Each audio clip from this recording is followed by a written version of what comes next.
셋.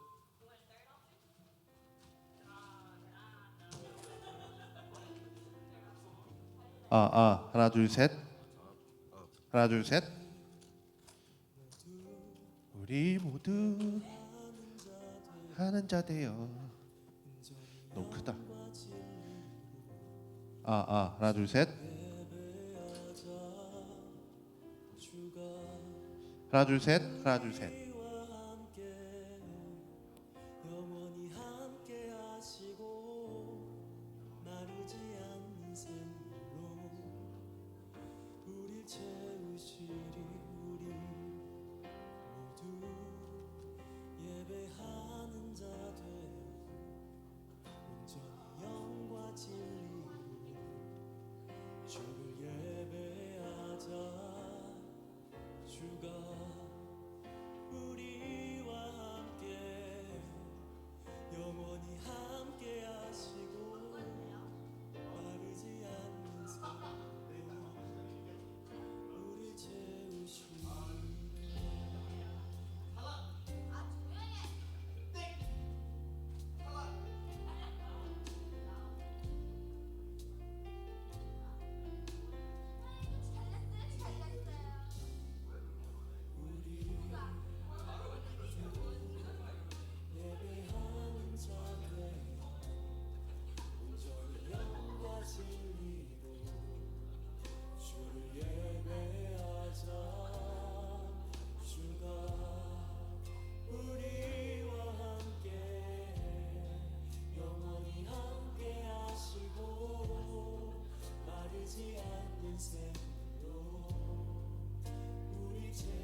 주가 우리와 함께 영원히 함께 하시고 마르지 않는 샘으로 우릴 채우시리. 예배하는 자들 온전히 영과 진리로 주를 예배하자. 주가 우리와 함께 영원히 함께 하시고 마르지 않는 샘으로 우릴 채우시리.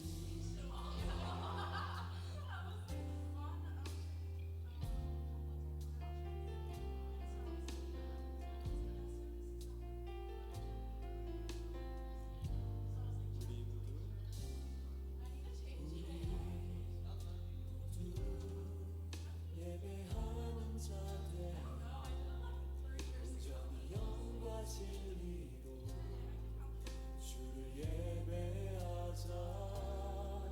주가 우리와 함께 영원히 함께 하시고 마르지 않는 샘으로 우리 채우시리. 예배하는 자 되어 온전히 영과 진리로 주를 예배하자. 주가 우리와 함께 영원히 함께 하시고 마르지 않는 샘으로 우리 채우시리. 예배하는 자 되어 온전히 할렐루야. 오, 오늘 크네.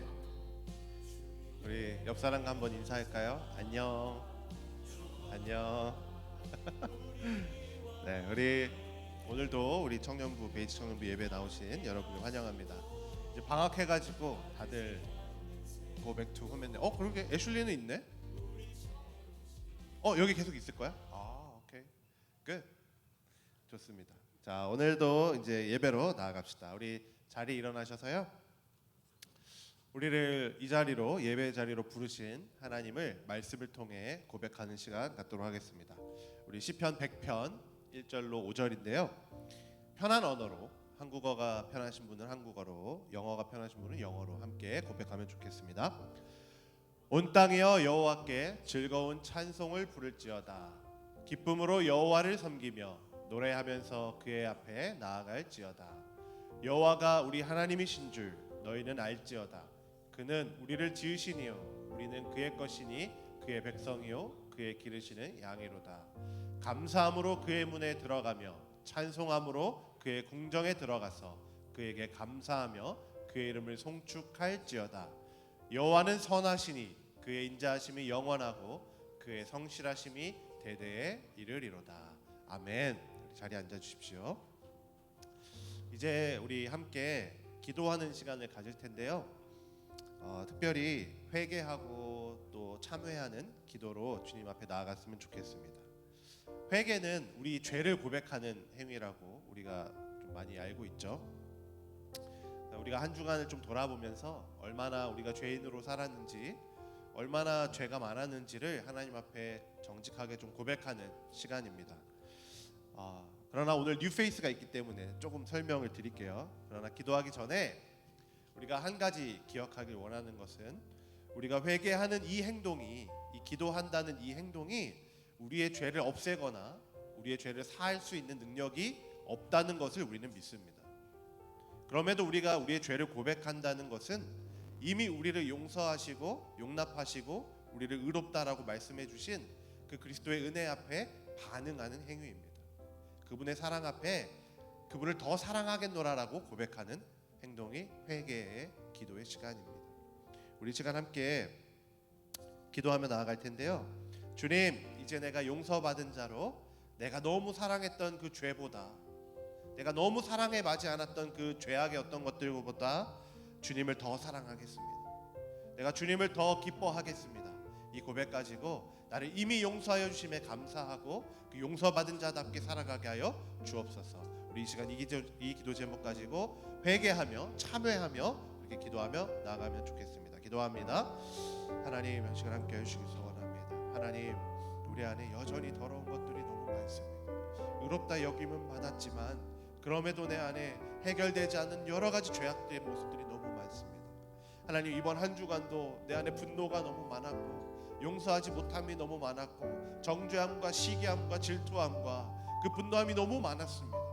하나님, 그럼에도 지금 이 시간 다시 한번 주님 앞으로 나아가오니 그 십자가의 은혜가, 십자가의 보혈의 피가 내 모든 죄를 씻어주셨음을, 그래서 다시 한번 주님께 나아가며 기쁨으로 그 은혜를 고백할 수 있음을 다시 한번 기도함으로 나아갑니다. 하나님, 이제 그 은혜 받은 자로 기쁨으로 죄를 멀리하고 죄를 떠나 그렇게 돌이켜 주님만 바라볼 수 있는 우리가 되게 하여 주시옵소서. 하나님, 함께 해 주시옵소서. 주님, 우리를 사랑하여 주심에 감사합니다. 주님, 우리를 이미 용서하여 주심에 감사합니다. 오늘 이 예배가 우리를 용서하신 그 십자가의 은혜에 흠뻑 빠지는 예배 되게 하여 주시고 마땅히 영광 받으셔야 할 그분이 영광 받을 수 있는, 영광을 돌려드리는 그런 예배 될 수 있도록 하나님 인도하여 주시옵소서. 감사드리며 예수님의 이름으로 기도합니다. 아멘. 네, 오늘 우리에게 주어진 말씀 함께 봉독하겠습니다. 자리에 일어나셔서요. 우리 한 목소리로 사무엘하 16장 10절 11절 두 절 한번 읽어보겠습니다. 시작. 왕이 이르되 수르야의 아들들아, 내가 너희와 무슨 상관이 있느냐? 그가 저주하는 것은 여호와께서 그에게 다윗을 저주하라 하심이니 내가 어찌 그리하였느냐 할 자가 누구겠느냐 하고, 또 다윗이 아비새와 모든 신하들에게 이르되 내 몸에서 난 아들도 내 생명을 해하려 하거든 하물며 이 베냐민 사람이라. 여호와께서 그에게 명령하신 것이니 그가 저주하게 버려두라. 아멘. 네, 자리에 앉아주십시오. 자, 오늘 이 설교의 제목이 회개 vs 후회입니다. 자, 이 두 가지 단어가 있는데 repentance랑 regret이랑 어떤 차이점이 있는지 좀 설명해 주실 수 있는 분? 회개가 뭐고 후회가 뭐다 있는 분?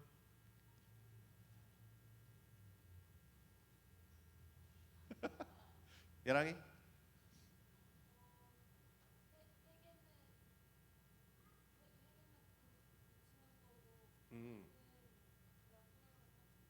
회개는 고치는 거고 후회는 그냥 후회만 하는 거다.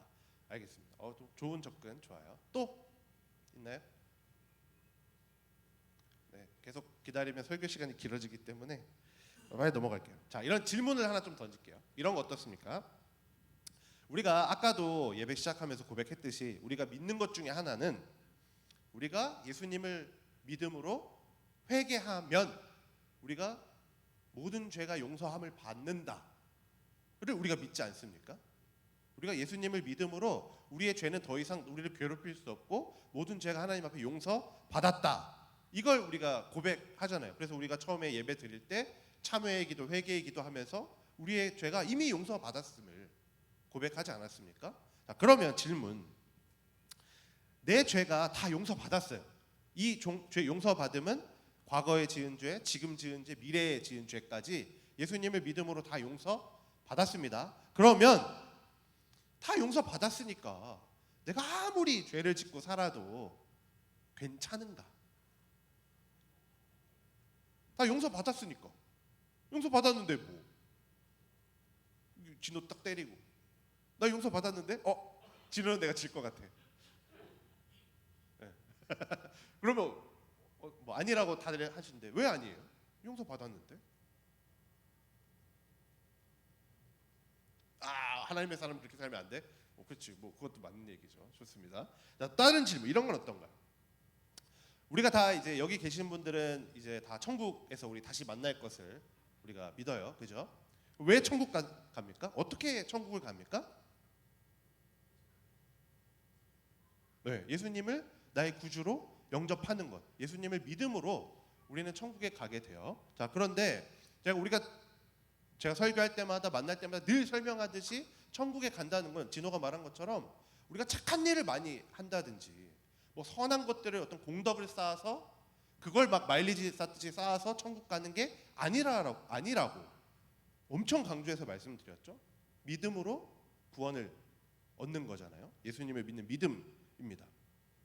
그러면 이제 질문. 우리가 착한 일을 해서 천국 가는 것도 아니고 뭔가 선한 일을 많이 해서 선한 일을 많이 해서 천국 가는 것도 아니면 지금 믿으나 나중에 믿으나 똑같은 거잖아요. 천국 가는 건. 그렇죠? 그러면 지금부터 힘들게 살지 말고 나중에 죽기 전에 딱 죽기 한 10분 전 회개하고 주님, 예수님 내가 믿습니다. 그렇게 천국 가면 되는 거 아닌가? 이런 생각은 어떠세요? 어차피 착한 일로 천국 가는 게 아니잖아요.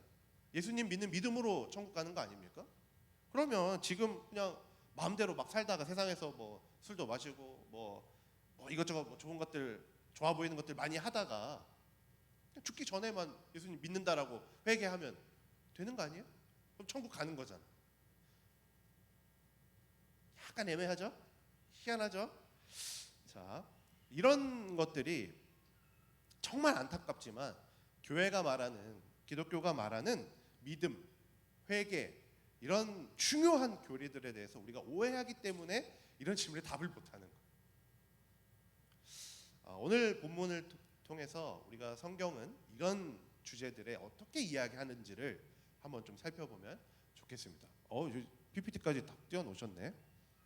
고마워 성현아. 자, 오늘 우리가 읽은 본문 사무엘하 16장인데요.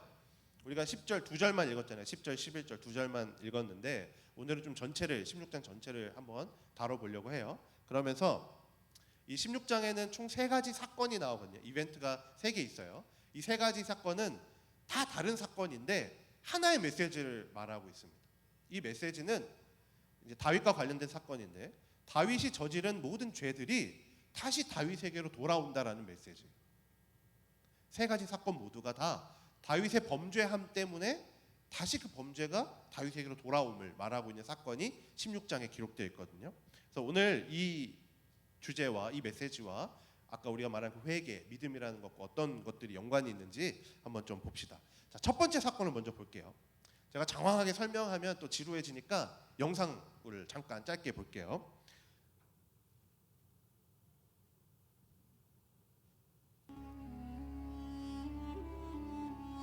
다윗이 마루턱을 조금 지나니 무비보셋 세종 시바가 안장 지은 2 나귀에 떡 200개와 건포도 100송이와 여름 과일 100개와 포도주 한 가죽 부대를 싣고 다윗을 맞는지라. 왕이 시바에게 이르되 내가 무슨 뜻으로 이것을 가져왔느냐 하니 시바가 이르되 나귀는 왕의 가족들이 타게 하고 떡과 과일은 청년들이 먹게 하고 포도주는 들에서 피곤한 자들에게 마시게 하려 함이니이다. 왕이 이르되 내 주인의 아들이 어디 있느냐 하니 시바가 왕께 아르되 예루살렘에 있는데 그가 말하기를 이스라엘 족속이 오늘 내 아버지의 나라를 내게 돌리리라 하나이다 하는지라. 왕이 시바에게 이르되 무비보셋에게 있는 것이 다 내 것이니라 하니라. 시바가 이르되 내가 절하나이다.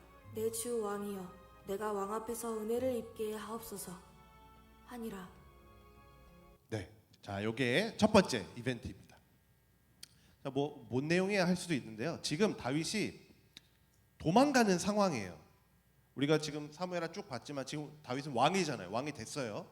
왕이 됐는데 다윗 왕의 아들 중에 압살롬이라는 아들이 지금 반란을 일으킵니다. 내가 왕 될 거야. 이 압살롬은 굉장히 잘생긴 아들이었거든요. 그래서 사람들한테 인기가 많았어요. 그래서 압살롬이 내가 이제 왕이 좀 되겠다 해서 쿠데타를 일으킨 거예요. 반란을 일으키는 겁니다. 그래서 다윗이 그걸 피해서 지금 예루살렘 성이 있던 곳에서 이제 도망가는 상황이에요. 이제 도망길을 나온 상황이에요. 지금 그런 상황에 누가 찾아오냐면 저기 지금 엎드려 있는 시바라는 사람이 찾아오는 거예요. 시바. 1절을 한번 볼게요. 자, 다음 PPT 한번 보여줄까요? 다음 PPT. 자, 1절에 보면 다윗이 마루턱을 조금 지났어요. 도망가는 상황에 마루턱을 좀 지났고, 근데 무비보셋의 종 시바가 안장 지은 두 나귀에 떡 200개, 건포도 100송이, 여름과일 100개, 포도주 한 가죽 부대를 싣고 다윗한테 찾아온 거예요. 이 여기서 나온 시바가 누군지 아시는 분? 자, 지지난주에 짧게 언급한 적이 있어요. 아주 짧게. 뭐라고? 사무엘? 확실하지 않아. 지금 아무도 사울. 오케이. 사울의 종입니다. 사울의 종. 그래서 우리 지난주에 한번 기억을 더듬어 볼까요? 여기 나온 무비보셋이라는 사람도 그때 나왔어요. 지난주 설교 때. 어떤 일이 있었냐면, 자, 2주 지나서 기억을 못 하시죠? 다시 설명 드릴게요. 무비보셋은 사울의 손자입니다. 죽은 사울 왕의. 그리고 아빠가 다윗의 친구 요나단이었죠. 그래서 다윗이 어느 날 사울의 혈족을 찾았어요. 그래서 찾은 사람이 이 무비보셋. 무비보셋은 다리를 저는 자입니다. 장애를 가진 사람이에요. 그래서 그 사람을 찾아서 다윗이 죽이려고 한 게 아니라 사울 왕, 그러니까 무비보셋의 할아버지가 갖고 있었던 땅을 주고 먹을 것도 주고 은혜를 베풀기 위해서 찾았던 거죠. 그때 사울의 종이었던 이 시바도 함께 다윗이 무비보셋에게 줍니다. 아, 너가 사울을 섬기던 종이었으니까 이제는 무비보셋을 섬겨라 하면서 무비보셋에게 주었던 것 중에 하나가 시바라는 종이에요. 근데 이 시바가 누군지 아시겠죠? 그러니까 시바는 자기 주인이 지금 무비보셋인 상황이에요. 근데 시바가 찾아왔어요. 먹을 것을 잔뜩 들고 찾아온 거예요. 그래서 다윗이 물어보죠. 아까 영상에서 너 왜 찾아왔니? 어떻게 날 찾아왔니? 그랬더니 당신을 내가 도와주기 위해서 찾아왔다고. 이 많은 음식들 다 당신을 먹이고 당신과 지금 함께 도망가고 있는 사람들 먹이기 위해서 내가 이렇게 찾아왔다고. 그러니까 다윗 입장에서 어떻습니까? 너무 고마운 거예요. 지금 막 안 그래도 급하게 도망가느라 힘든 상황인데 누가 나를 생각해서 먹을 것까지 들고 찾아오니 얼마나 좋아요. 그래서 감사합니다. 근데 다윗이 둘러보니까 종만 있는 거예요. 원래 종이 있으면 주인도 같이 있어야 되잖아요. 야, 시바야, 무비보셋은 어딨냐? 네 주인은 어딨니? 라고 이렇게 물어보는 장면이 3절에 나와요. 3절 한번 읽어볼까요? 함께 읽어봅시다. 시작. 왕이 이르되 내 주인의 아들이 어디 있느냐 하니 시바가 왕께 아뢰되 아버지의 나라를 내게 하나이다 하는지라. 이게 무슨 말이냐면 다윗이 이제 물어봤어요. 시바야, 무비보셋 어디 있니? 라고 물어봤을 때 무비보셋은 지금 예루살렘에 있다고.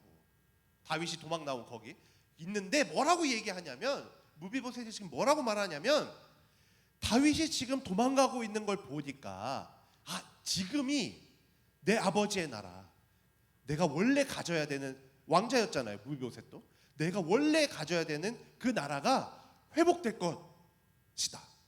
내가 다시 왕이 될 수도 있겠다. 이런 말을 했다는 겁니다. 그러니까 지금 다윗이 배신했다고 지금 말하고 있는 거예요. 시바가. 다윗 입장에서는 어이가 없죠. 그렇게 겨우 지금 장애인으로 비빌대며 살아가고 있는 무비보셋 불러다가 먹을 것도 주고 땅도 주고 심지어는 왕의 식탁에서 평생을 함께 먹을 수 있도록 이렇게 왕자 대우까지 해주고 그런 식으로 이렇게 은혜를 베풀어 줬는데 지금 무비보셋이 배신했다는 거 아닙니까? 자기를 배반하고 이제 내가 왕이 또 될 거야 이런 말을 했다는 거 아니에요? 그러니까 다윗 입장에서는 너무 화가 났겠죠. 내가 그렇게 은혜를 베풀었는데 이렇게 나를 배신하다니. 그래서 어떻게 하냐면 4절에 보니까 다윗이 원래 무비보셋에게 줬던 땅 있잖아요. 그것을 이제 무비보셋의 것을 이제 다 네가 가져라. 시바야, 이제 네가 가져. 그래서 땅이랑 모든 것들을 다 시바에게 줘버립니다. 이게 우리가 이제 영상으로 봤던 첫 번째 사건이에요. 근데 제가 아까 16장에 나오는 모든 사건들이 어떤 메시지를 담고 있다고 말했습니까? 다윗의 죄가 그대로 돌아온다는 사건이었잖아요. 왜 그런지 알려드릴게요. 나중에 이 시바라는 사람이 했던 이 말들이 다 거짓말이었다는 게 들통이 나요. 오늘이 16장인데 19장에 가면 결국 반란이 진압이 돼요. 압살롬이 죽습니다. 반란을 일으켰던 아들이 죽어요. 그리고 다윗이 다시 예루살렘으로 돌아올 때에 그 성문 앞에 이 무비보셋이 나타나요. 그러면서 다윗을 맞이합니다. 아, 돌아오셨군요. 드디어 돌아오셨군요. 라고 맞이하면서 한번 넘겨주실래요? 지금 잘 안 보이는데 이렇게 맞이를 해요. 무비보셋은 다리를 저는 자라 지팡이를 들고 있죠. 그리고 지금 잘 안 나오는데 꾀죄죄한 모습으로 맞이를 해요. 좀 더 꾀죄죄한 사진을 좀 준비할 걸 그랬네. 꾀죄죄한 모습으로 맞이하면서 무비보셋이 말하는 거예요. 다윗님, 제가 다윗님이 지금 예루살렘에서 도망갔다는 소식을 들은 그날부터 지금까지 발을 씻지 않았고 수염을 깎지 않았고 의복을 빨지 않았다. 그렇게 애통하게 다윗을 기다리고 있었다고 다윗 앞에 엎드리는 장면이 19장에 나와요. 그러면서 덧붙여서 말하기를 내 종 그 시바라는 그 종이 아주 발음이 그 시바라는 종이 나를 속여서 내가 나귀를 원래는 내가 나귀를 타고 당신을 쫓으려고 했지만 그 종이 나를 속여서 나귀를 빼앗아 갔다고. 그렇게 나는 다리를 절기 때문에 쫓아갈 수가 없어서 어쩔 수 없이 지금 여기서 기다리고 있었다. 그 얘기를 다윗이 돌아오는 그 성문 앞에서 한참을 기다리며 이 무비보셋이 다윗에게 이야기를 해줘요. 그때서야 안 겁니다. 다윗이 아 내가 속았구나. 이 거짓말에 속았구나. 다윗이 거짓말에 속습니다. 근데 다윗이 언제 또 거짓말했는지 아세요? 이전에 한번 다윗의 거짓말 한번 얘기해 볼까요? 어떤 거짓말들을 다윗이 했는지 생각나는 거.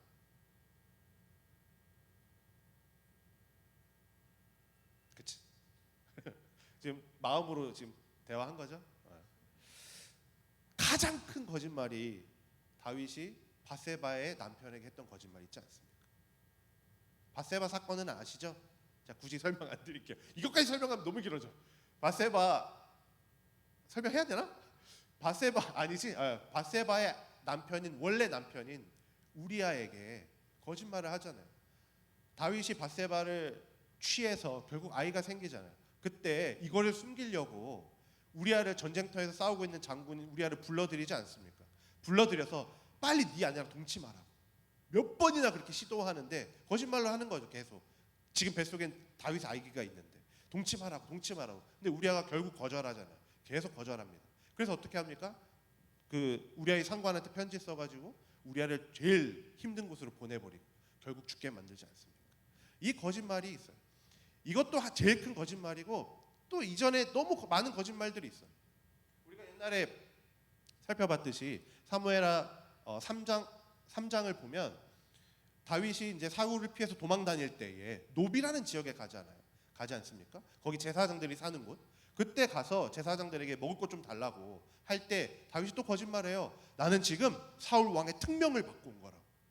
이 은밀한 스파이의 어떤 역할을 하러 온 거기 때문에 먹을 걸 줘야 된다. 이런 식으로 거짓말을 하고 그것의 결과로 거기에 살고 있는 제사장들 85명이 죽임을 당하지 않습니까? 사울이 찾아와서 너네들 다윗을 도와줬냐? 그러면서 다 죽여버리잖아요. 제사장들과 가족들까지. 이거 옛날에 우리 했었어요. 기억나시죠? 다윗의 거짓말이 그렇게 있었단 말이에요. 그게 그대로 자신한테 돌아온 거예요. 속임을 당하는 겁니다. 자, 이게 첫 번째 사건이에요. 두 번째 사건도 있어요. 자, 이것도 빠른 이해를 위해 동영상을 한번 좀 볼게요. 다윗 왕이 바울임의 이름에 거기서 사울의 친족 한 사람이 나오니 게라의 아들이요 이름은 시므이라.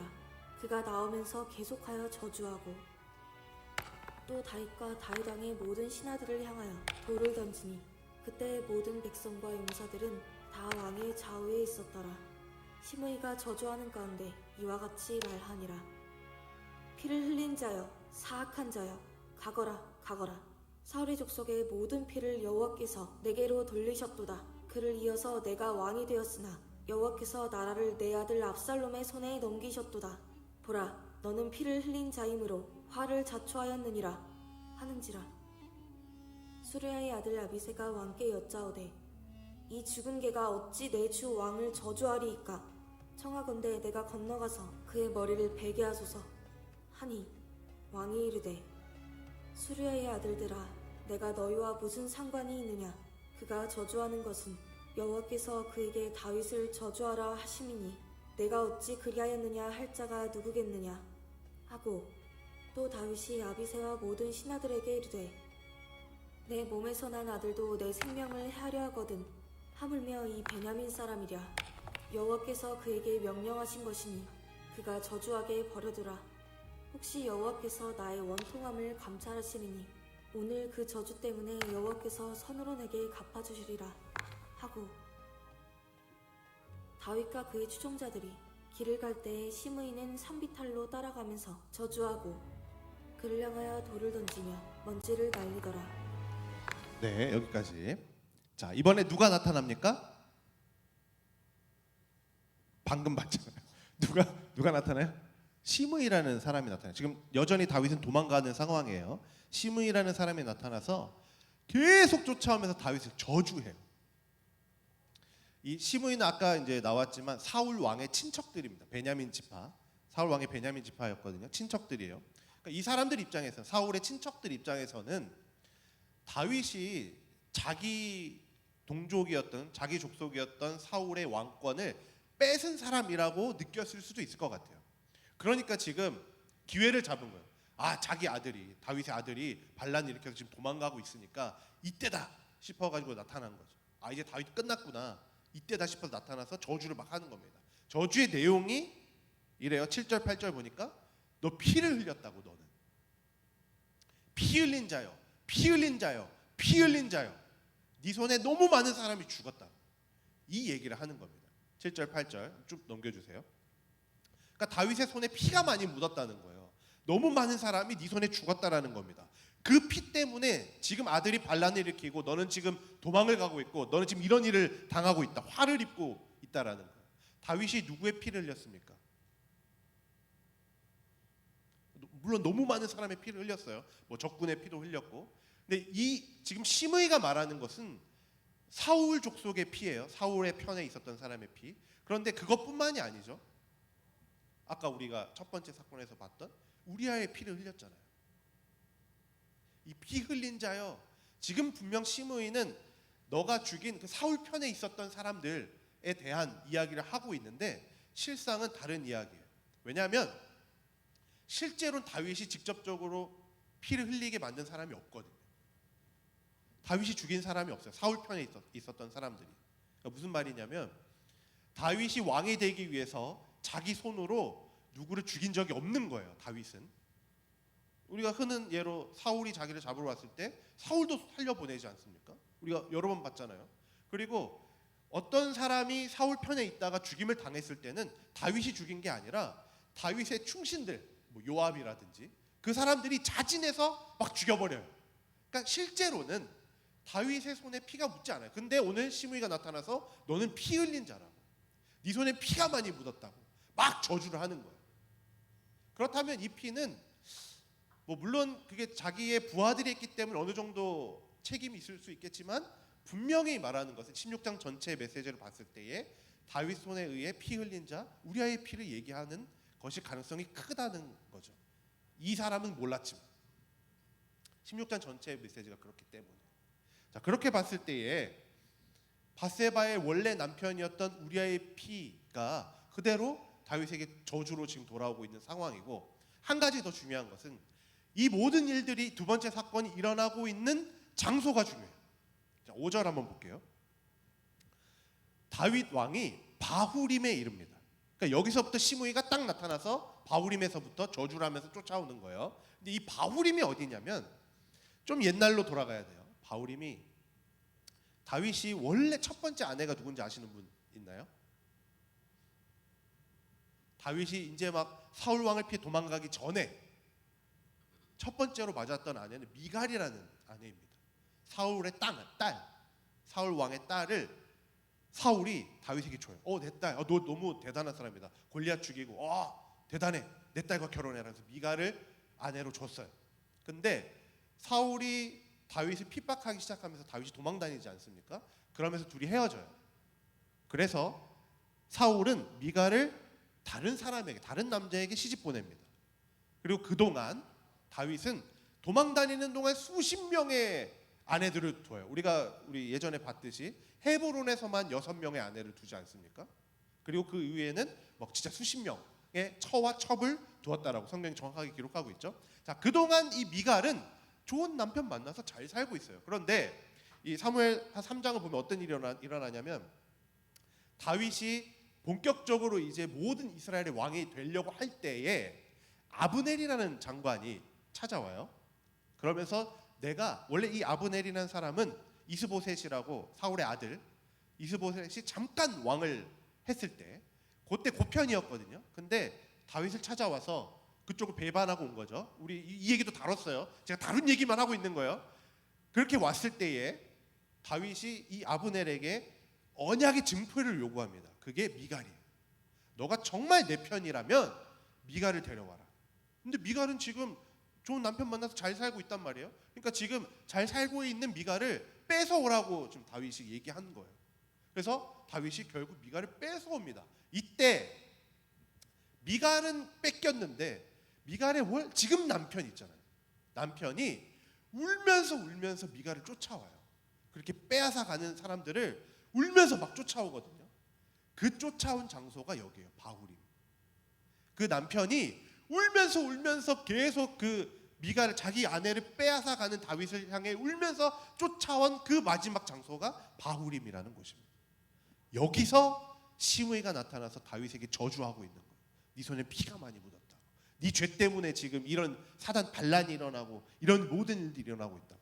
그러니까 다윗 입장에서는 이 여기에 도착했을 때 미갈의 남편이 좀 생각나지 않았을까 싶은 거예요. 제 생각엔 그래요. 그래서 이 모든 죄악들이 이렇게 연결되지 않나라는 생각이 좀 드는 거죠. 마지막 세 번째 사건도 똑같아요. 세 번째 사건은 간단하게만 말씀드릴게요. 다윗이 이제 도망을 가죠. 예루살렘에서. 이제 거기에 압살롬이 이제 들어갑니다. 성으로 들어가요. 그 성으로 들어간 압살롬이 했던 가장 첫 번째 행동이 뭘까요? 가장 첫 번째 행동은 다윗의 첩이었던 후궁이었던 사람들을 자기가 취하는 거였어요. 그러니까 겁탈하는 거였습니다. 제가 예전에 한번 설명드린 적 있죠. 그 당시 문화에서는 선왕, 이전 왕의 어떤 권한과 권위와 이런 왕의 어떤 왕권들이 그 왕의 아내를 취하는 것을 통해서 이전된다라고 믿었다고. 기억나세요? 근데 이 일들이 사실 끔찍한 일이잖아. 자기 아내도 아닌데 그런 목적을 위해서 막 이렇게 관계를 맺고 한다는 것이 안 좋은 일이잖아요. 그래서 실상은 이런 일들이 자주 일어나는 일은 아니었어요. 왜냐하면 예를 들어 공식적으로 정상적으로 왕권이 이양되는 경우 이렇게 할 필요가 없잖아요. 정상적으로 어떤 왕의 아들이 왕권을 받았어. 그러면 굳이 내가 이전 왕의 어떤 뭐 첩이나 아내들을 취할 이유가 없어요. 정상적으로 왕권을 이어받았기 때문에. 그러니까 이런 경우는 특수하게 반란을 했거나 쿠데타를 일으켜서 왕권을 억지로 가졌거나 하는 경우에만 이런 일들이 일어나는데 오늘 압살롬이 그렇게 하는 거예요. 가장 예루살렘에 들어가자마자 가장 첫 번째로 한 행동, 자기 아버지의 아내들을 겁탈을 하는 겁니다. 그것도 모든 국민들이 보는 앞에서. 다음 사진 한번 보여주세요. 저거거든요. 지금 많은 옥상에 올라가요. 옥상에 올라가서 모든 백성들이 보는 그 대낮에 왕의 아내들을 차례로 취하는 장면이에요. 이게 세 번째 사건입니다. 근데 이 사건 또한 다윗의 범죄함 때문에 일어나는 사건이에요. 이건 더 명확해요. 왜냐하면 다윗이 바세바와 범죄를 저지르고 난 다음에 나단이라는 선지자가 다윗을 찾아와서 다윗 너 잘못했다고, 너 진짜 범죄했다고, 하나님 앞에 죄인이라고 막 지적할 때 그때 예언을 하거든요. 11절에 보면 12장 11절에 보면 이렇게 예언해요. 여호와께서 또 이와 같이 이르시기를 보라 내가 너와 내 집에 재앙을 일으키고 내가 내 눈앞에서 네 아내를 빼앗아 내 이웃들에게 주리. 똑같은 사건이죠. 그 사람들이 네 아내와 더불어 백주에 동침하리라. 12절도 똑같은 내용이에요. 너는 은밀히 밧세바를 그렇게 취했지만 나는 온 이스라엘 앞에서 백주에 이 일을 행하리라 하셨나이다. 이게 예언입니다. 다윗이 죄를 짓고 난 다음에 찾아와서 선지자가 찾아와서 하는 예언이에요. 이게 그대로 이루어져. 근데 중요한 것은 이 예언이 다윗이 분명히 회개했는데도 일어나는 거예요. 무슨 말이냐면 나단 선지자가 다윗의 죄를 지적하고 난 다음에 다윗이 바로 엎드려서 회개하거든요. 하나님 앞에 범죄했다라고, 내가 죄인이라고, 잘못했다고, 용서해달라고 구해요. 그리고 나단 선지자가 바로 이어서 말하기를, 그래 너는 하나님께 용서받았다라고 말해요. 그러면 이 예언이 취소돼야 되잖아요. 이런 사건이 일어나면 안 되잖아요. 너 용서받았으니까. 그렇지 않아요? 근데 이게 일어나는 거예요. 지금 16장의 모든 사건은 다윗이 밧세바와 우리아에게 했던 그 범죄함이 그대로 다윗에게 돌아가고 있다는 것을 의도적으로 세 가지 사건을 통해 말하고 있는 겁니다. 그러면서 알려주는 것, 하나님은 그 죄로 인해, 어떠한 죄로 인해 발생한 일에 대해서 사람에게 상처를 줬다든지 사람을 다치게 했다든지 다른 사람에게 피해를 입힌다든지 하는 그런 일들에 대해서, 이 땅에 일어나는 모든 일에 대해서 다윗이 책임을 져야 한다라고 말하고 있는 거예요. 그냥 하나님 앞에 내가 잘못했습니다 기도하고 땡이 아니라 너가 네 범죄함에 대해서 책임져야 된다라는 걸 알려주고 있는 거예요. 이제 가장 처음 질문으로 한번 돌아가 볼까요? 우리가 말하는 회개함, 믿음과 구원에 대해서 분명히 하나님은 우리 죄를 다 품어주셨습니다. 다 용서해 주셨고 2000년 전 그 십자가 위에서 지금 우리가 지을 과거와 현재 미래 모든 죄까지 다 짊어지고 죽어주셨어요. 나를 대신해. 그 피가 우리를 덮었습니다. 그렇다고 해서 우리가 용서받았으니까 마음껏 내가 죄를 지어도 살아도 돼, 죄를 지으면 살아도 돼 라고 말하지 않는다는 거예요. 우리가 이 땅에서 지은 여러 가지 수많은 죄에 대한 책임을 이 땅에서도 지며 살아가야 된다는 걸 오늘 본문은 말하고 있는 거예요. 우리는 분명히 죄에서 자유롭습니다. 예수님으로 인해 우리는 분명히 죄에서 자유함이 됐어요. 우리를 얽매고 있었던 모든 죄의 사슬들은 끊어졌습니다. 그러나 그 자유함이 우리를 막 살도록 내버려두지 않는다라는 거예요. 우리 마음대로 죄를 지어도 면죄부를 얻은 것 마냥 그냥 그렇게 살 수 없다라는 이야기인 거예요. 이게 구약에만 있는 이야기가 아니거든요. 신약에도 있어요. 예수님께서 가르쳐주신 기도, 주기도문에 이런 내용이 있습니다. 제가 영어로만 띄어서 죄송해요. 저기 12절 있죠. 12절을 좀 보세요. 우리가 다 읽진 않을게요. 우리에게 주기도문 다 아시죠? 우리가 우리에게 죄 지은 자를 사여 준 것 같이 우리 죄를 사여 주시옵고, 이런 예수님의 기도가 있잖아요. 우리에게 가르쳐 주신 기도. 우리가 우리에게 죄 지은 자를 사여 준 것 같이 우리 죄를 사여 달라. 우리가 우리에게 죄 지은 자를 사여 줘야 된다. 근데 이 말은 죄 사하는 능력이 우리에게 있다고 말하는 게 아니에요. 예수님의 기도는 이런 말이 아니라 우리는 우리 스스로의 어떤 우리 서로 간에 있는 죄들을 용서해 주거나 사해 주거나 죄가 없는 것으로 만들어 줄 능력이 없어요. 그 능력은 하나님께만 있습니다. 이건 분명해요. 그런데 예수님께서 이런 말씀을 하신 이유는 너희가 서로 그 지은 죄들에 대한 책임이 있다고 말씀하시는 거예요. 그러니까 여기서 뎁트라고, 빚진 것이라고 표현하잖아요. 그러니까 죄를 사하는 것, 어떤 우리의 씬이 있는데 그걸 없애주는 이런 맥락이 아니라 빚진 것들을 갚아라는 말이에요. 이 말은 원어적으로 정확하게 따지면 죄를 사하는 것은 빚진 것을 갚아라. 우리가 서로에게 빚진 것이 너무 많은데 잘못을 하고 질투하고 상처 입히고 하는 그런 빚진 것들이 너무 많은데 네가 하나님께만 그걸 하는 게 아니라 우리 안에서도 그 빚진 것들을 갚아야 된다라고 말씀하시는 거예요.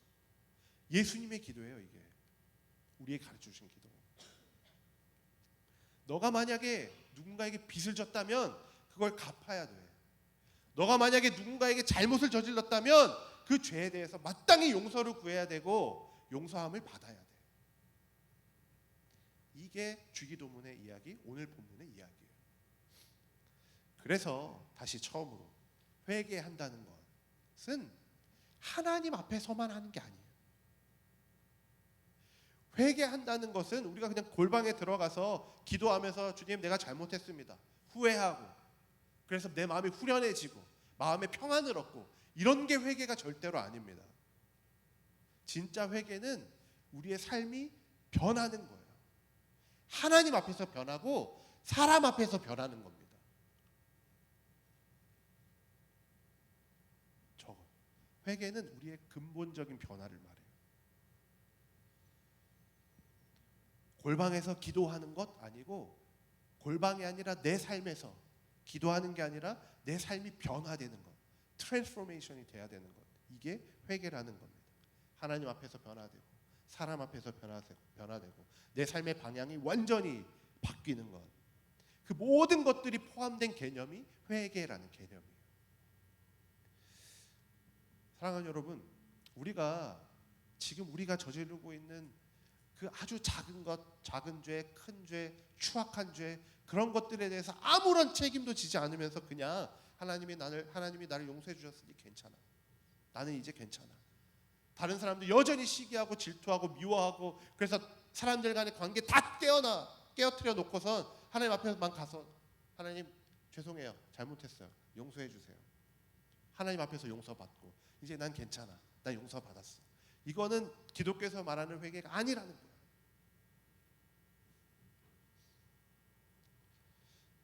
십자가의 은혜를 받은 사람은 하나님 앞에서 사람 앞에서 변화된 삶을 살아가는 것이 진짜 은혜 받은 자의 삶인 겁니다. 죽기 전에 아까 처음에 질문 드린 것, 죽기 전에 회개하고 죽기 전에 예수님 믿고 천국 갈래, 이런 말도 똑같은 맥락이에요.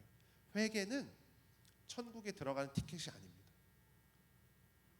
회개는 우리의 삶이 완전히 변화되는 걸 말해요.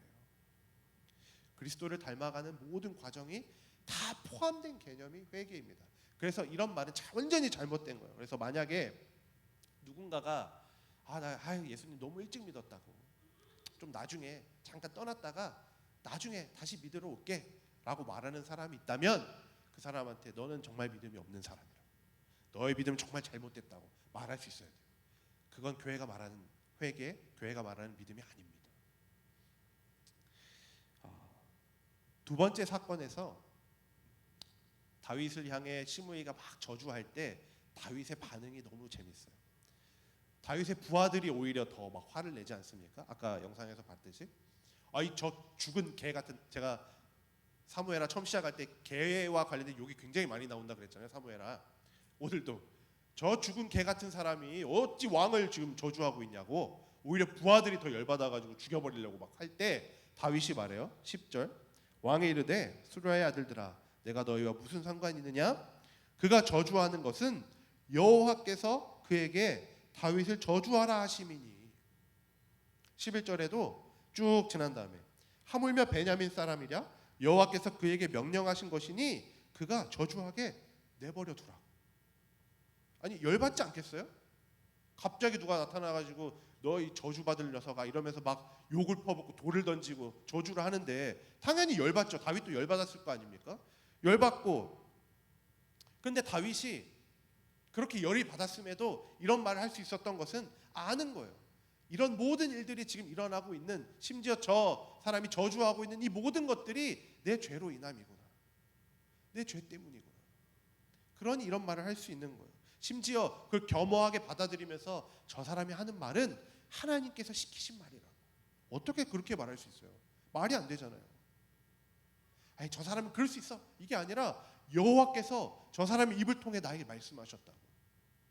이 말을 할 수 있었던 이유는 지금 내가 당하고 있는 모든 이 저주와 고난들이 그래 내 죄 때문이구나, 겸손한 마음이 있기 때문에 이렇게 반응할 수 있었던 거 아니겠습니까? 사랑하는 여러분, 우리는 이제 은혜를 받았잖아요. 그리스도를 믿고 있지 않습니까? 회개하고 예수님을 믿음으로 천국에 들어갈 천국 시민 아닙니까? 그렇다면 복음이 우리의 모든 삶을 변화시킨다고 한다면 우리 삶이 정말 변화돼야 되지 않을까요? 우리가 받은 그 구원 앞에 겸손해야 되지 않겠습니까? 우리가 지금도 알면서도 짓는 그 모든 죄악들을 이제는 끊어내야 되지 않을까요? 예수님이 용서해 줬으니까 괜찮아 라고 말하는 게 아니라 이제는 좀 내 삶의 방향이 돌이켜야 되지 않을까요? 이제는 내가 너무 사랑했고 내가 너무 추구했던 그런 죄를 사랑하는 그것보다 이제는 내 삶이 완전히 트랜스포메이션 돼서 그보다 더 하나님을 더 사랑하고 그 죄보다 하나님을 더 기뻐하고 그 삶의 방향으로 가는 것이 맞지 않을까요? 사랑하는 여러분, 이제 우리가 좀 완전히 돌이키기를 원합니다. 그렇게 그리스도를 기뻐하는 삶의 태도가 우리 안에 좀 많아졌으면 좋겠습니다. 그래서 힘들겠지만 우리가 은혜 앞에 겸손하게 서로가 서로에게 용서를 구하고 또 용서를 받고, 그렇게 이 안에서 우리 공동체 안에서 또 우리가 만나는 모든 사람들 안에서 그렇게 하나님의 하나됨과 진짜 회개함을 누리고 그렇게 참 기쁨을 누리는 공동체를 누리는 우리 베이지 청년부 여러분 되기를 주님의 이름으로 축원합니다. 아멘. 네, 우리 시간 함께 좀 기도했으면 좋겠어요. 우리 기도할 때 좀 이렇게 기도했으면 좋겠습니다. 하나님, 복음에 대해서 올바로 알기를 원합니다. 하나님, 복음에 대해서 왜곡하지 않는 마음이 있기를 원합니다. 하나님, 우리를 의인이라고 불러주셨는데 내 모든 죄를 용서해 주셨는데 그 기쁨이 있는데, 그러나 동시에 우리가 여전히 내 안에 여전히 죄를 기뻐하고 죄를 향해 있고 죄를 끊어내지 못하는 모습이 여전히 있음을 주님 앞에 고백합니다. 하나님, 그런 모습이 나 스스로 볼 때에 그런 내 모습이 안타깝게 여기게 하여 주시고 분노하게 하여 주시고, 그래서 이제는 그 주님의 은혜 앞에 겸손하게 돌이켜서 주님을 바라볼 수 있는, 하나님을 바라볼 수 있는 내가 되게 하여 주시옵소서. 주님, 우리가 서로를 용서하게 하여 주시고 서로에게 용서를 구하게 하여 주시고, 우리 안에 여러 가지 죄악된 모습들이 있었다면 하나님, 이 시간 그 모든 죄악된 모습들이 끊어지게 하여 주시옵소서. 하나님, 우리 공동체가 하나 되는 기쁨을 누리게 하여 주시고 서로 용납하고 이해하고 보듬어주는 그런 공동체 되게 하여 주셔서 우리의 회개함들이 서로에게 향할 수 있도록 주님, 내 삶을 주장하여 주시옵소서. 우리 기도 제목 가지고 함께 기도하도록 하겠습니다. 기도합니다. 하나님, 이 시간 주님 앞으로 나아갑니다. 하나님, 내 안에 여전히 끊어내지 못하는 죄악들이 있습니다. 하나님, 회개했다라고 말하는데, 주님을 내가 안다라고 말하는데, 예수님이 나의 구주라고 말은 하는데 여전히 끊어내지 못하는 더러운 내 죄들이 너무 많습니다.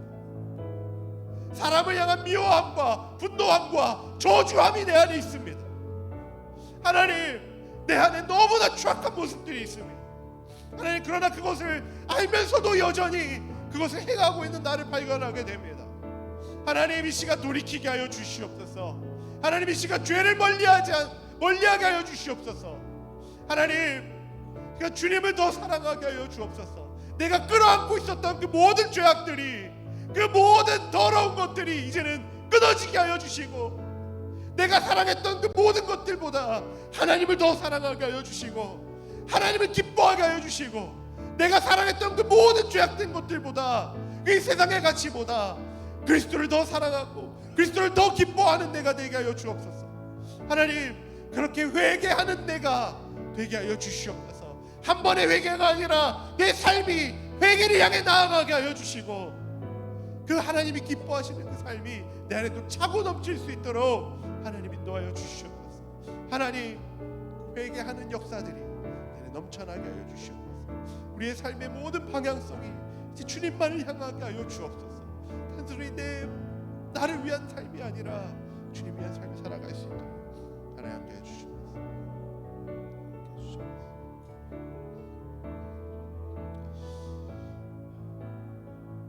하나님,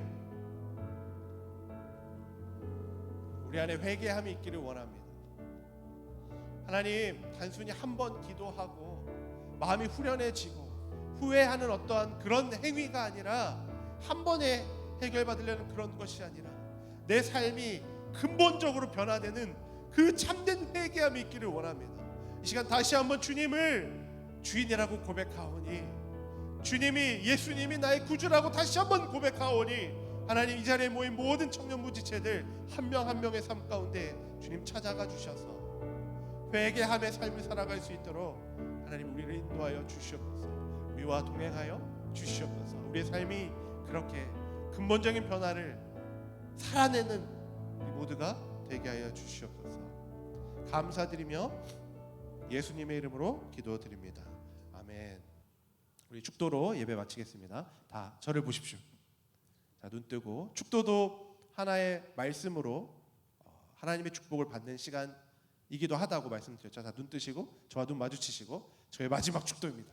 저와 눈 마주치시고 우리 주 예수 그리스도의 은혜와 하나님의 무한하신 사랑과 성령의 감화하심, 내주하심, 교통하심의 은혜가 이제 한 번의 회개가 아니라 우리의 삶에 점진적으로 완성되어져 가는 그리스도를 닮아가는 회개함을 살아내기로 작정하는, 그래서 우리의 삶이 완전히 변화되는 삶을 추구하기로 작정하는 이 자리에 모인 모든 베이직 청년부 지체들 머리 위에 또 그 가정 위에 그 관계 위에 직장 위에 영원토록 함께 있을지어다.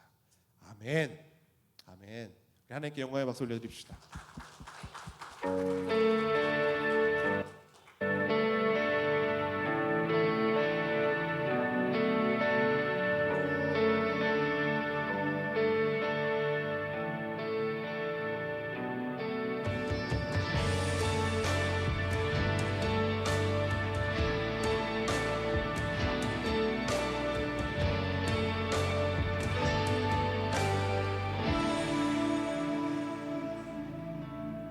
김민우 목사님, 헤이 목사님. 목사님 안녕하세요. 목사님 안녕하세요. 안녕하세요, 목사님. 목사님. 목사님 안녕하세요. 하이 목사님. 목사님 안녕하세요. 목사님 안녕하세요. 목사님, 사모님 안녕하세요. 일단은 저희 샬롯 열린교회와 베이직 청년부와 예꼬를 위해 사랑과 열정으로 섬겨주셔서 너무나도 감사드립니다. Thank you for all your hard work. We appreciate everything that you've done for us. Thank you so much for inviting me and welcoming me to Open Church. 그동안 청년부를 옳은 길로 이끌어주심에 대단히 감사드리고 많은 생각들과 저희 자신들을 다시 돌아볼 수 있는 시간들을 주시는 감사를 드리고 목사님 덕분에 많은 것들을 배울 수 있게 돼서 정말 감사하고 Thank you for everything you've done for us. 목사님 덕분에 청년부가 하나님의 말씀을 좀 더 알게 되는 것 같아서 너무 감사하고 제가 김민우 목사님의 설교 덕분에 하나님의 길로 한 발짝 더 다가갈 수 있게 되었습니다. 대단히 감사드립니다. 우리에게 축복이 되어 주셔서 너무 고맙습니다. 사랑해요.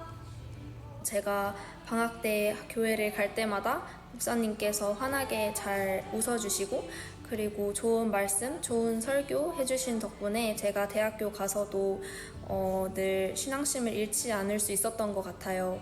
Congratulations for all the accomplishments that you've made at Open Church of Charlotte, but also for being able to take the next step for the kingdom of God. 어떻게 보면 새로운 사명과 사역을 내려주셨고 그동안 저희 청년들에게 분에 넘치는 노력과 관심을 기울여 주신 것에 대한 보상이라고 생각하고 항상 응원하겠습니다. 처음에는 두 분이 가시는 게 너무 아쉬움이 컸지만은 이젠 두 분이 새로운 비전을 준비하시는 모습을 보니 많은 기대도 되고 응원하게 되었습니다. 목사님께서 하나님이 주신 뜻으로 하나님을 위해 그렇게 떠나시는 거니까 항상 응원하고 중보기도로 함께 하겠습니다. 저희들에게 좋은 선생님이자 그리고 좋은 지도자이자 좋은 친구가 되어주심에 너무너무 감사드리며 목사님에게 인사드립니다. 비록 책임감이라고 짚불도 없는 저지만 그 목사님께서 가르쳐 주신 대로 물떠온 자의 기쁨 찾기 위해서 가신 뒤에도 노력해 보겠습니다. 지금까지 청년부와 같이 함께 해주셔서 너무 감사하고 더 오래 같이 못 있어서 너무 아쉽고 많이 보고 싶을 거예요. 목사님 설교 덕분에 위로와 지혜 그리고 저희 자신들을 돌아보는 시간을 가졌습니다. 헤어져야 한다는 아쉬운 마음도 크지만 앞으로 하나님께서 목사님과 목사님 가정을 위해 예배하신 길을 기대하고 응원하고 기도하겠습니다. 목사님 지금까지 청년부를 위해 헌신해 주셔서 감사합니다. 목사님, 지금까지 청년부를 위해 헌신해 주셔서 감사합니다. 목사님, 지금까지 청년부를 위해 헌신해 주셔서 감사합니다. 목사님, 지금까지 청년부를 위해 헌신해 주셔서 감사합니다. 목사님, 지금까지 청년부를 위해 헌신해 주셔서 너무너무 감사드립니다. 보고 싶을 거예요.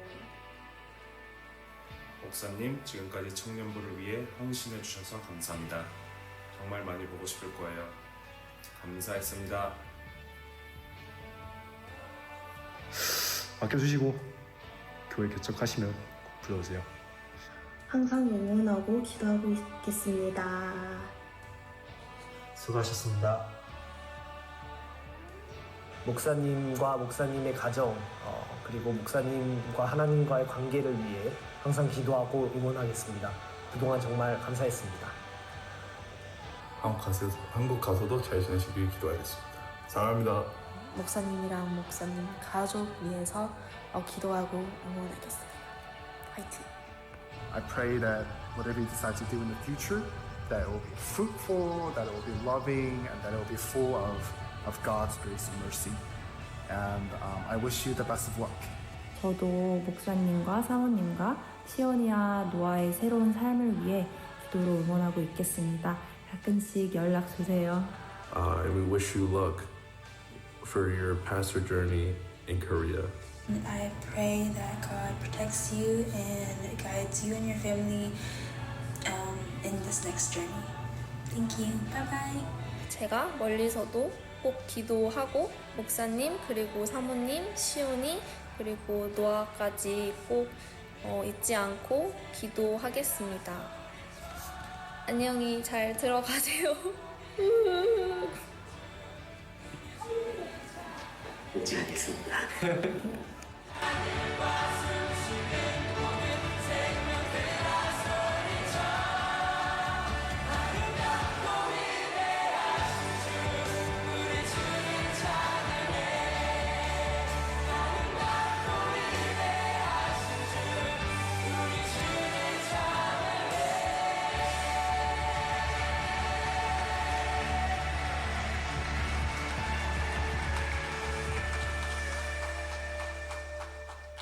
마이크를 제가 뺏었습니다. 제가 이제 사회를 목사님.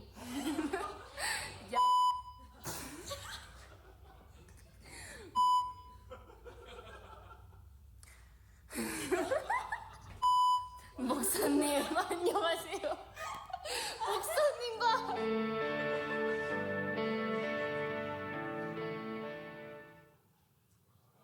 아유 감사합니다.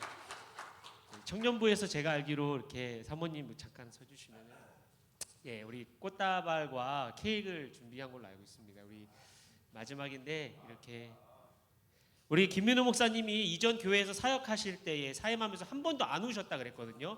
근데 우리 베이직 청년부에서 울게 만들었습니다.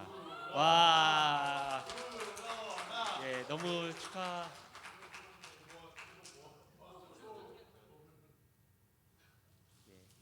그래서 초도 준비하지 못했고요. 그렇지만 우리 김민우 그동안 우리 수고해주신 베이직 청년부를 위해 수고해주신 김민우 목사님을 향해서 다시 한번 뜨거운 박수로 격려하고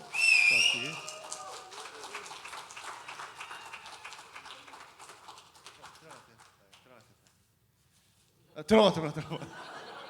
아 진짜 안 올라 그랬는데. 네, 고맙습니다. 광고 할까요? 가서도 잘 건강한 교회를 제가 지난주에 말씀드렸던 것처럼 이제 꿈이 생겼기 때문에 사랑하는 여러분 떠납니다. 그래서 그 꿈을 잘 이뤄갈 수 있도록 기도해 주시면 좋을 것 같아요. 이곳에서도 이제 황금정 전도사님이랑 그 건강한 교회됨을 누리는 청년부 여러분 되기를 한국에서도 기도하겠습니다. 네, 오케이. 자. 광고하겠습니다. 광고하고 우리 담임 목사님 오셨는데 어떻게 한 말씀 다 끝나고 하실까요? 예 알겠습니다. 광고 몇 가지만 좀 드릴게요. 우리 제가 야심차게 준비했던 우리 베이직 청년부 로고 공모전 있었잖아요. 그거 이제 한 명이 제출을 해줬거든요. 근데 한 명이 한 10개 제출해가지고 이거를 못할 것 같아.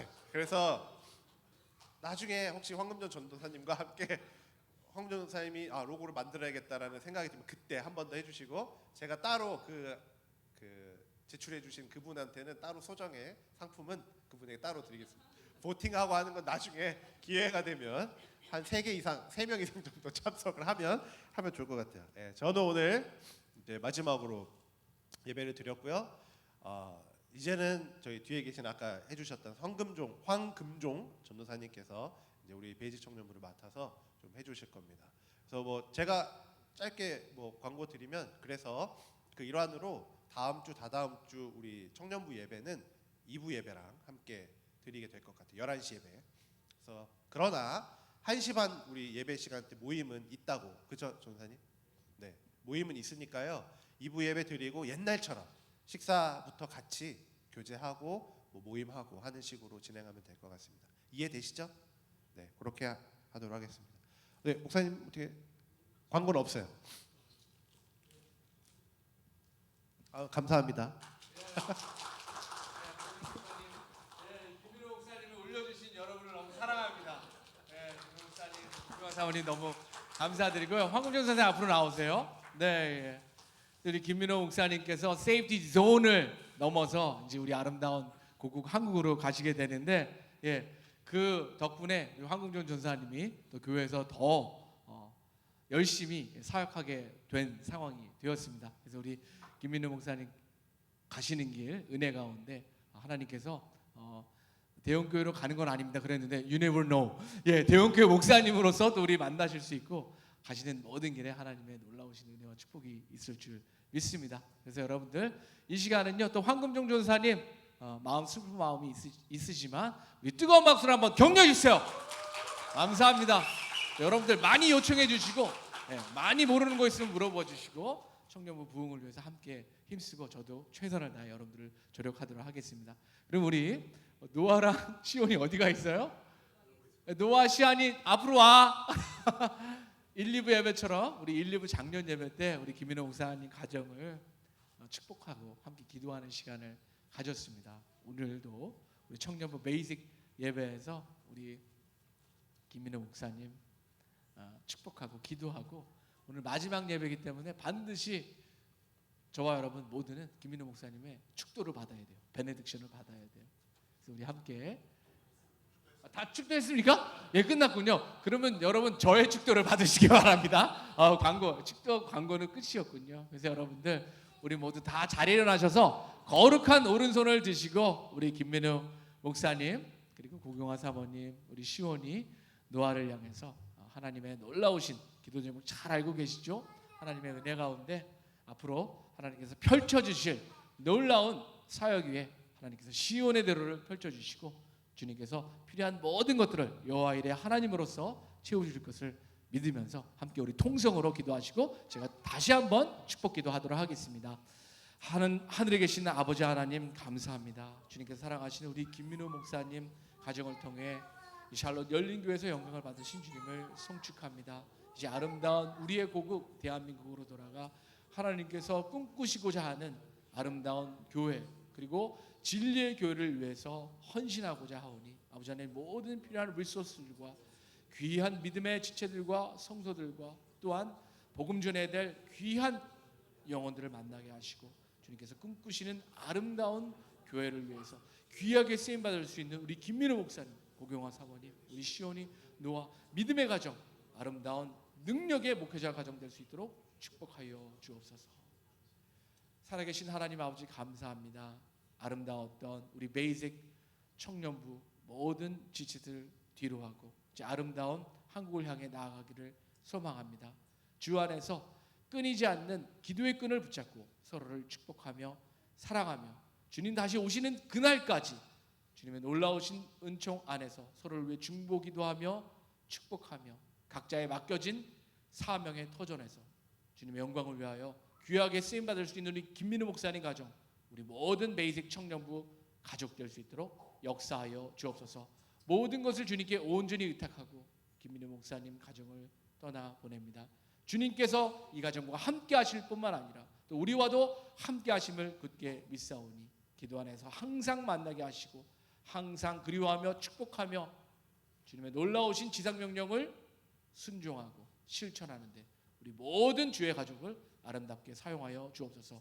모든 것을 주님께 온전히 의탁하오며 김민우 목사님 가정을 다시 한번 만복의 복으로 축복하시고 우리 모두에게 은혜와 사랑으로 함께 하시는 우리를 구원하신 거룩하신 예수님의 이름으로 축복하며 기도합나이다. 아멘. 우리 하나님께 박수로 영광 돌리시겠습니다. 감사합니다. 네. 제가 잠깐만 광고 하나만 드리겠습니다.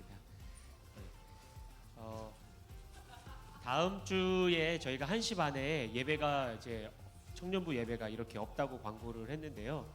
제가 오늘 예배를 드리면서 뒤에서 예배를 드리면서 예배를 드려야겠다라는 생각을 좀 갖게 됐습니다. 무슨 말이냐면 다음 주에 11시 예배도 참석해 주시고요. 식사 같이 하고 1시 반에 여기서 다시 모여서 청년 예배를 좀 드렸으면 좋겠어요.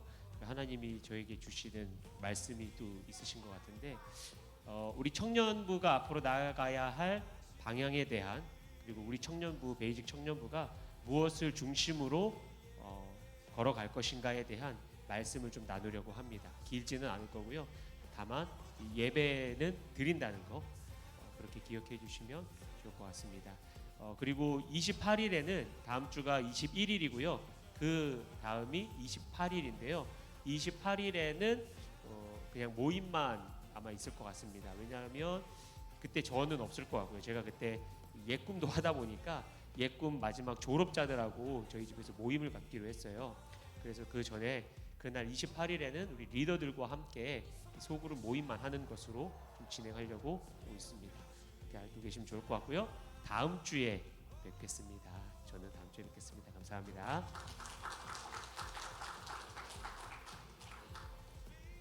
네, 소그룹 모임 하세요. 네, 오늘 저기 환희 리더가 없거든요. 진호만 지금 있지. 인권이는 다른 조니까. 그래서 성현이네 조랑 같이. 성현 리더님 괜찮아요? 네, 그렇게 해주시면 될 것 같습니다. 인권아 왔어? 자, 즐거운 소그룹 모임 되세요. 리더님들 기도 제목 해주시고 오늘까지 저한테 주세요. 꼭 기도 제목. 리더님들 꼭 가져가세요. 기도 제목.